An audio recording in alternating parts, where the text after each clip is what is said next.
સુરતના અડાજણ ખાતે રહેતી પરિણીતાએ પોતાના ઘરે ગળેફાંસો ખાઈ જીવન ટૂંકાવી લીધો હોવાનો બનાવ સામે આવ્યો છે, તો સાસરિયાઓ પર આક્ષેપો કરાયા છે.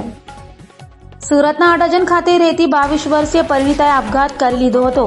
અડાજણ ખાતે રહેતી નેહાબેન હરેશ રોહિતે નામના 22 વર્ષીય પરિણીતાએ પતિ નોકરી ગયો હતો ત્યારે 4 વર્ષની દીકરી સામે જ ગળેફાંસો ખાઈ આપઘાત કરી લેતા ચકચાર મચી ગઈ હતી.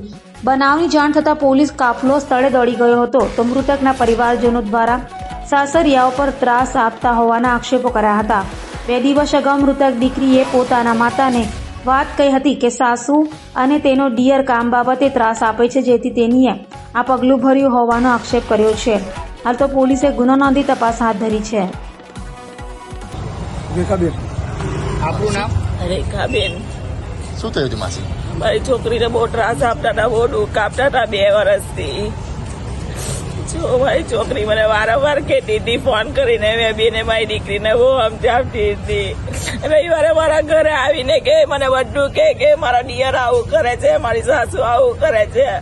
એ મારી દીકરી ની જતી હતી મારા ઘરેથી, મારા જમાઈ જબરજસ્તી લઈને ગયો એને. કઈ રીતે ત્રાસ આપતા હતા? કઈ રીતે? કઈ કામ નથી કરતી, સવારે વહેલી ઉઠતી નથી, કઈ વેમ ખાતા ઉઠતા. લગાતાર 2 વર્ષ એક મારી છોકરીએ બહુ સેન સખી કરી, પછી નીચે પછી આ પગલું ભરી દીધું. મારી દીકરી સાસુ નો બહુ ત્રાસ ઉઠો, દિયોર નો બી બહુ ત્રાસ ઉઠો, નાના દિયોર નો બી વારંવાર ગમે તે હું મારી દીકરીને બોલતો હતો. મારી દીકરી ચાલી ગઈ, મને પાછી લાવી દેવો.